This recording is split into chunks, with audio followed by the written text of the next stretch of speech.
Fuyak Funky and Sambath Benford.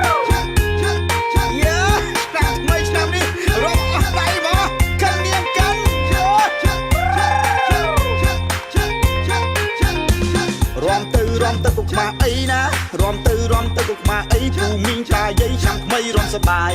ចាស់ក្មេងរំទៅប្រកាន់កាយណាចាស់ក្មេងរំទៅប្រកាន់កាយថើទៅព្រួយខ្វល់ខ្វាយទុកនៅមួយឡៃសិនឆ្នាំថ្មីយើងនាំគ្នាកិនចូលឆ្នាំខ្ញុំកឋិនរំកិនអស់ដៃសូមគុំនៅស្ងៀមធ្វើអ្វីណាសូមគុំនៅស្ងៀមធ្វើអ្វីរំតន់ឆ្នាំថ្មីក្តៅហុយ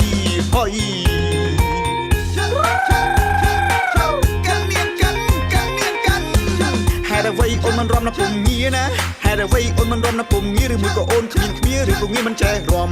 ឡើងមកសូមអូនកុំទ្រាំណាឡើងមកសូមបើអូនកុំទ្រាំថាបងនឹងបហាត់រំអូនចេះណាអាថ្លៃ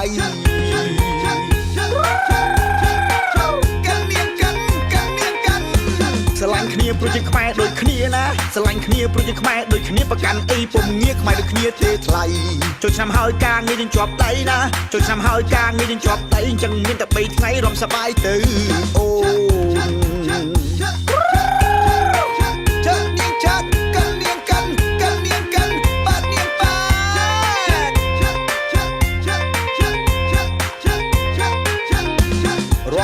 រំទៅគុកមកអីណារំទៅគុកមកអីពូមីងចាយាយចាំក្មេងរំសបាយចាស់ក្មេងរំទៅប្រកាន់កាយណាចាស់ក្មេងរំទៅប្រកាន់កាយថើទៅព្រួយខ្វល់ខ្វាយទុកនៅមួយឡៃសិន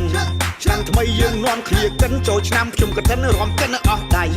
សូមគុំនៅស្ងៀមធ្វើអ្វីណាសូមគុំនៅស្ងៀមធ្វើអ្វីរំតន់ឆ្នាំថ្មីក្តៅហុយចាស់នាងចាត់កាន់នាងកាន់បាទនាងបាហេតុអ្វីអូនមិនរំណាពុំងារណាហេតុអ្វីអូនមិនរំណាពុំងារឬមួយក៏អូនគ្មានគ្នាឬក៏ងារមិនចេះរំឡើងមកសូមអូនកុំទ្រាំណាឡើងមកសូមបើអូនកុំទ្រាំថាបងនឹងបហាត់រំអូនចេះណាអាថ្លៃ